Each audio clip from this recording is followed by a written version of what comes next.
بسم اللہ الرحمن الرحیم۔ آج کے درس کا موضوع ہے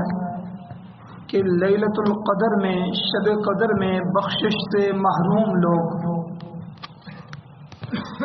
حضرت علامہ منذری رحمہ اللہ، انہوں نے اپنی کتاب الترغیب والترہیب میں ایک لمبی حدیث نبی علیہ الصلوۃ والسلام کی نقل فرمائی ہے، جس کا کچھ حصہ آپ کے سامنے رکھتا ہوں، ملاحظہ فرمائیں کہ نبی اکرم صلی اللہ علیہ وسلم ارشاد فرماتے ہیں کہ تعالی شانہ رمضان شریف میں روزانہ افطاری کے وقت ایسے 10 لاکھ آدمیوں کو جہنم سے خلاصی مرحمت فرماتے ہیں جو جہنم کے مستحق ہو چکے ہوتے ہیں۔ اور پھر جب رمضان کا آخری دن ہوتا ہے تو یکم رمضان سے پہلے رمضان سے آخری رمضان تک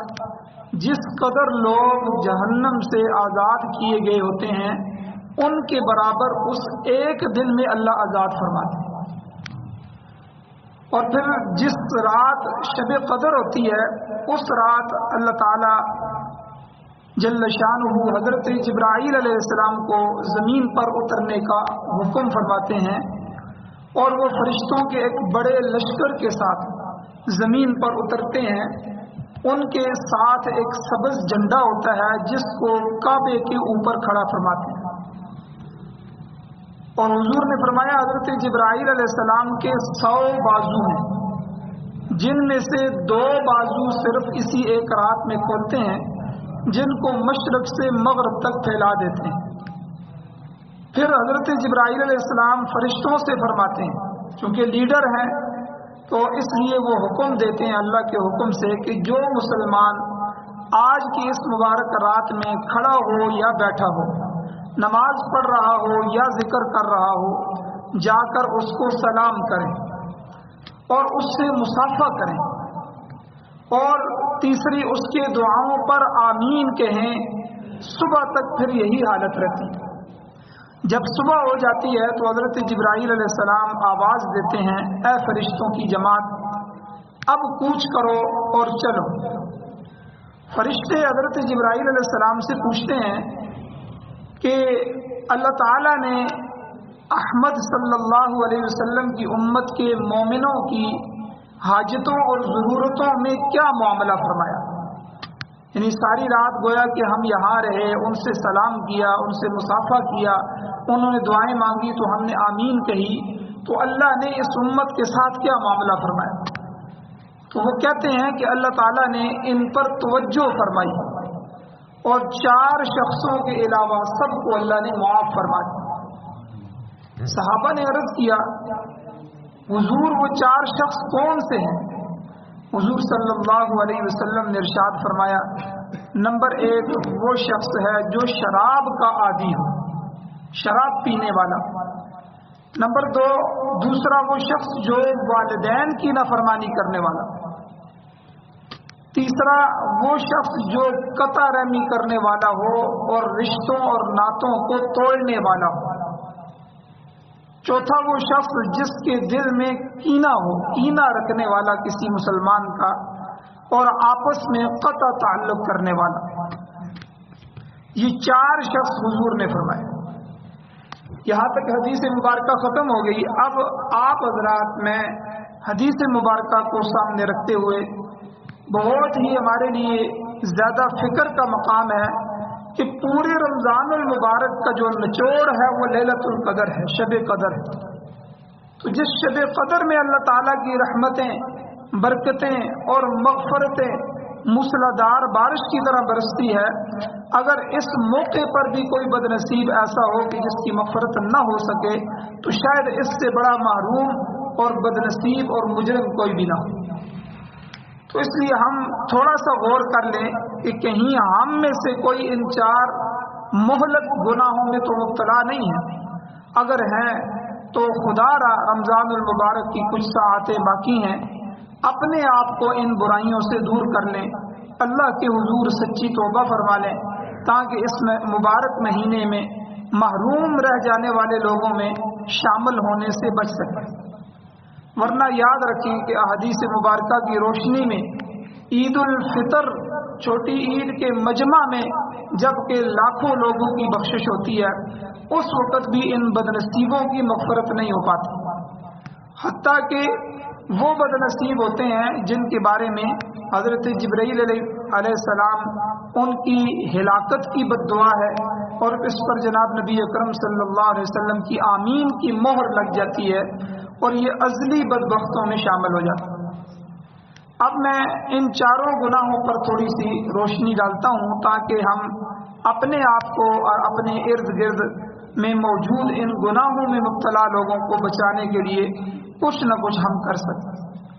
سب سے پہلا گناہ حضور علیہ الصلوۃ والسلام نے فرمایا شراب پینا۔ شراب پینے والے کی مغفرت نہیں کی جاتی۔ تو ایک مسلمان کے لیے یاد رکھیں، جس طرح نماز، روزہ، حج اور زکوٰۃ کی فرضیت کا عقیدہ رکھنا ضروری ہے، ان کا علم حاصل کرنا ضروری ہے اور ان پر عمل کرنا ضروری اور فرض ہے، اسی طرح شراب، جوا، سود،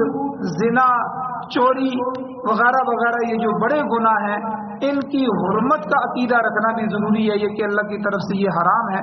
اور ان کی حرمت کا علم حاصل کرنا اور اس سے بچنا بھی فرض اور ضروری ہے۔ یعنی جس طرح فرائض کا علم حاصل کرنا فرض ہے، ضروری ہے،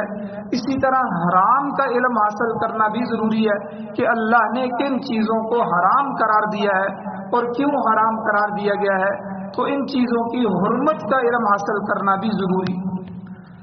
اب شراب کے بارے میں تفصیل یہ ہے کہ زمانہ جاہلیت جب تھی، حضور کے آنے سے پہلے، تو شراب لوگوں کی گھٹی میں پڑی ہوئی تھی۔ معاشرے کا ایک بڑا طبقہ بری طرح اس کا عادی تھا، اور یہ بات ظاہر ہے کہ شراب کے عادی لوگوں کے لیے اس سے جان چھڑانا اور اس سے بچنا ممکن نہیں ہوتا۔ جس کو اس کی لت لگ جائے اس کو ختم کرنا آسان نہیں ہوتا، چنانچہ اس کا نتیجہ برا ہوتا ہے۔ شراب کے نتیجے میں بے شمار مفاسد اور جرائم بھی اس وقت مشرکین مکہ میں عام تھے، چنانچہ عرب میں شراب کا رواج انتہا کو پہنچ چکا تھا، اور اس کا دفعتاً جو ہے ایک ہی لمحے میں حکم دے کے چھڑا دینا یہ مخاطبین کے لحاظ سے آسان نہیں تھا۔ اس لیے جب اسلام آیا تو اسلام نے نہایت ہی حکیمانہ طریقے سے تدریج کے ساتھ جو ہے آہستہ آہستہ سب سے پہلے دلوں میں اس کی نفرت بٹھائی، اور پھر آہستہ آہستہ جو حرمت کا حکم ہے اس سے مانوس کیا گیا، اور پھر بالکل اس کے آخر میں بالکلیہ کلی طور پر حرام ہونے کا قطعی فیصلہ سنایا گیا۔ تو شراب کے نفع اور نقصان، حلال اور حرام ہونے کے جو اوقات، پھر قطعی طور پر ممانعت کا جو حکم ہے، اور پھر حرمت اور ممانعت کی حکمت کا ذکر قرآن مجید میں 3 مقامات پر آیا ہے۔ 3 جگہ اللہ تعالیٰ نے 3 دفعہ جو ہے شراب کے بارے میں حکم نازل فرمایا۔ سب سے پہلے سورہ بقرہ کی 219 نمبر آیت ہے کہ یسألونک عن الخمر والمیسر، اے میرے پیغمبر آپ کے پاس یہ لوگ آتے ہیں، یہ صحابہ آتے ہیں اور آپ سے آ کر سوال کرتے ہیں عن الخمر والمیسر، شراب اور جوئے کے بارے میں، آپ سے حکم دریافت کرتے ہیں کہ ان کا کیا حکم ہے۔ قل آپ فرما دیجئے فیہما اسم کبیر، کہ ان دونوں میں شراب اور جوئے میں جو ہے گناہ بہت زیادہ ہے، ومنافع للناس، ہاں لوگوں کے لیے کچھ تھوڑے سے فائدے بھی ہیں، لیکن وہ اسمہما اکبر من نفعہما، مگر ان کا نقصان فائدوں سے کہیں زیادہ ہے۔ تو ظاہر بات ہے، تو اس آیت میں شراب کی متعلق جو سوال کیا گیا، اس سوال کے جواب میں اللہ تعالیٰ نے واضح طور پر فرما دیا کہ اگرچہ شراب اور قمار یعنی جوا اس میں کچھ فائدہ بھی ہے، لیکن ان کا گناہ اور نقصان ان کے فائدے سے شدید تر ہے، سخت ہے۔ ہر آدمی جانتا ہے کہ شراب پینے سے انسان کی عقل چلی جاتی ہے، اور عقل ہی انسان کو تمام برائیوں سے اور جو افعال شنیعہ ہے، برے افعال ہے، ان سے بچاتی ہے، ورنہ عقل نہ ہو تو انسان برائی سے نہیں بچ سکتا۔ اس لیے شراب پینے والا جب شراب پیتا ہے تو اکثر جو ہے وہ ساتھ برائی بھی کرتے ہیں۔ تو شہوات بھی ابھرتی ہیں، عقل زائل ہو جاتی ہے۔ تو اس آیت کے نزول کے بعد تو اس طرح ہوا کہ لوگ سمجھ گئے، تو بہت سے وہ طبیعتیں جو محتاط تھیں انہوں نے مستقل طور پر شراب کو چھوڑ دیا، کیونکہ اس آیت میں واضح طور پر شراب کو حرام نہیں کیا گیا، لیکن کچھ بتا دیا گیا کہ اگر تمہارے لیے اس میں تھوڑا سا نفع ہے لیکن نقصان بھی تو دیکھو، نقصان زیادہ ہے۔ اس لیے گویا کہ یہ اشارہ تھا اللہ کی طرف سے کہ یہ کوئی اچھی چیز نہیں ہے۔ پھر یہ واقعہ ہوا، یہ آیت اتری، تو ایک دوسرا موقع آ گیا۔ دوسرا موقع یہ تھا کہ مغرب کی نماز ہو رہی تھی اور جو صحابی نماز پڑھا رہے تھے تو وہ نشے کی حالت میں تھے، کیونکہ ابھی تک شراب جو ہے مستقل حرام نہیں ہوا تھا، تو اس لیے نشے کی حالت میں انہوں نے جو تلاوت کی تو سورۃ الکافرون میں 30ویں سپارے کی قل یا ایھا الکافرون جو سورت ہے، اس میں انہوں نے لا اعبد ما تعبدون کی جگہ اعبد ما تعبدون پڑھ دیا۔ اب اس سے معنی میں بہت بڑی تبدیلی آ جاتی ہے، یعنی شرک سے برات کا اظہار کرنا، اس سے بچنے کا اظہار کرنے کی جگہ اظہار لازم آ گیا کہ اللہ تعالیٰ تو جو ہے یہ فرما رہے ہیں کہ اے کافرو قل یا ایھا الکافرون، اے جو ہے مشرکین مکہ، اے کافرو لا اعبد ما تعبدون، حضور آپ ان سے فرمائیں میں نہیں عبادت کرتا ما تعبدون، ان کی جن کی تم عبادت کرتے ہو، جن بتوں کو تم پوجتے ہو میں ان کو نہیں پوجتا، میں ان کو خدا حاجت روا مشکل کشا نہیں کہتا۔ تو اس لیے یہاں یہ تھا تو اعبد ما تعبدون انہوں نے پڑھ دیا کہ میں انہی کی عبادت کرتا ہوں جن کی تم عبادت کرتے ہو، تو ترجمہ بالکل غلط ہو گیا۔ تو اللہ تعالیٰ نے یہ دوسرا سٹیپ تھا شراب کے متعلق کہ سورۃ النساء کی 43 نمبر آیت اللہ نے اتار دی، یا ایھا الذین آمنوا، اے ایمان والو، لا تقربوا الصلاۃ، نماز کے قریب بھی نہ جاؤ، وانتم سکارا، اس حالت میں کہ تم نشے میں ہو، نشے کی حالت میں نماز نہ پڑھو، حتی تعلموا ما تقولون، یہاں تک کہ تم جان لو جو تم کہہ رہے ہو، تم سمجھنے لگو جو تم زبان سے بولو، یعنی جب تمہارا نشہ اتر جائے، عقل صحیح ہو جائے اور جو الفاظ کہہ رہے ہو ان الفاظ کے معنی کو صحیح سمجھنا شروع ہو جاؤ، پھر نماز پڑھو اور پڑھاؤ، اس کے علاوہ نشے کی حالت میں نماز نہ پڑھو۔ تو چونکہ اس آیت میں بھی شراب کی ناپسندیدگی کا اظہار ہوتا ہے، تو جس کی بنا پر چونکہ پہلی آیت اتری تھی تو بہت سی محتاط طبیعتوں نے شراب چھوڑ دیا تھا، تو اس آیت پر بھی بہت سے حضرات صحابہ کرام نے بالکلیہ شراب نوشی چھوڑ دی، اور بہت سو نے نماز اور عصر اور نماز مغرب کے بعد شراب پینا چھوڑ دیا، کیونکہ ان نمازوں کے اوقات قریب قریب ہوتے ہیں۔ تو بہرحال قرآن کریم کے جو ارشادات تھے اور قرائن تھے ان سے یہی معلوم ہو رہا تھا کہ عنقریب شراب کی حرمت کا قطعی فیصلہ ہونے والا ہے۔ اس لیے حضرت عمر رضی اللہ تعالیٰ عنہ اس فیصلے کو بھانپ گئے اور انہوں نے ان دونوں آیات کے بعد، ان دو سٹیپس کے بعد اللہ تعالیٰ سے جو ہے وہ نزول کی ایک دعا فرمائی، اور اللہ تعالیٰ سے وہ دعا فرماتے تھے اللہم بین لنا فی الخمر بیانا شافعا، اے اللہ شراب کے بارے میں آپ فیصلہ کن حکم فرما دیجئے۔ چنانچہ پھر تیسرے مرحلے میں سورۃ المائدہ کی یہ آیتیں نازل ہوئیں کہ سورۃ المائدہ کی آیت نمبر جو ہے 90، 91 اور 92، یہ 3 آیتیں نازل ہوئیں کہ یا ایھا الذین آمنوا، اے ایمان والو، انما الخمر والمیسر، شراب اور جوا، والانصاب اور عبادت کے لیے وہ بت نصب کرتے تھے، والازلام اور قسمت معلوم کرنے کے لیے وہ فال کے تیر ہوتے تھے، تیر ڈالتے تھے، تیر جس رخ پہ نکل آئے میری قسمت یہ ہے۔ تو اللہ تعالیٰ نے ان 4 چیزوں کے بارے میں فرمایا کہ رجس من عمل الشیطان، یہ ناپاک ہیں اور شیطانی کام ہے، فاجتنبوہ، تم ان سے کلیتاً پرہیز کرو، اب بچو، لعلکم تفلحون، تاکہ تم فلاح پا جاؤ، کامیاب ہو جاؤ۔ انما یرید الشیطان، آگے اللہ نے فرمایا شیطان تو یہ چاہتا ہے کہ ان یوقع بینکم العداوۃ والبغضاء فی الخمر والمیسر، کہ شراب اور جوے کی وجہ سے تمہارے آپس میں دشمنی اور رنجش پیدا کر دے، تمہیں ایک دوسرے کا دشمن بنا دے۔ اور تیسرا وَيَصُدَّكُمْ عَنْ ذِكْرِ اللَّهِ وَعَنِ الصَّلَاةِ، اور تمہیں شیطان جو ہے اللہ کی یاد سے اور نماز سے روک دے۔ فَهَلْ أَنْتُمْ مُنْتَهُونَ، کیا تم ان کاموں سے باز نہیں رہنا چاہتے، یعنی کیا تم کو ان کاموں سے باز رہنا نہیں چاہیے؟ وَأَطِيعُوا اللَّهَ وَأَطِيعُوا الرَّسُولَ، اللہ کی خدا کی فرمانبرداری کرو اور رسول خدا کی اطاعت کرو، اور وَاحْذَرُوا، اور ڈرتے رہو، اور فَإِن تَوَلَّيْتُمْ، اگر تم منہ پھیر کے رکھو گے اللہ کے حکم کو نہیں مانو گے، فَاعْلَمُوا، تو یہ بات اچھی طرح جان لو، انما علی رسولنا البلاغ المبین، ہمارے پیغمبر کے ذمے تو صرف پیغام کھول کر پہنچانا ہے، وہ کسی کو جو ہے مجبور نہیں کریں گے، لیکن تم اگر اس طرح کرو گے تو پھر تم اللہ کے عذاب کے لیے تیار ہو جاؤ۔ تو یہ ایک لمبی آیات تھی جو مستقل پھر نازل ہوئی اور ان چیزوں کو کلیتاً جو ہے وہ حرام کر دیا گیا۔ مشکات المصابیح ہماری حدیث کی کتاب ہے، اس کے حاشیے میں لکھا ہے کہ سورہ مائدہ کی ان آیات میں شراب کی حرمت پر 7 دلائل اللہ نے ذکر فرمائے۔ پہلی دلیل یہ کہ قرآن کریم نے شراب کو رجس کہا۔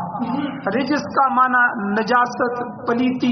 گندگی کے آتے ہیں، تو ہر آدمی یہ بات جانتا ہے کہ ہر نجاست اور گندگی شریعت مطہرہ میں بھی اور عقل سلیم رکھنے والے آدمی کے نزدیک بھی حرام ہے، تو یہ پہلی دلیل تھی اس کی حرمت کی۔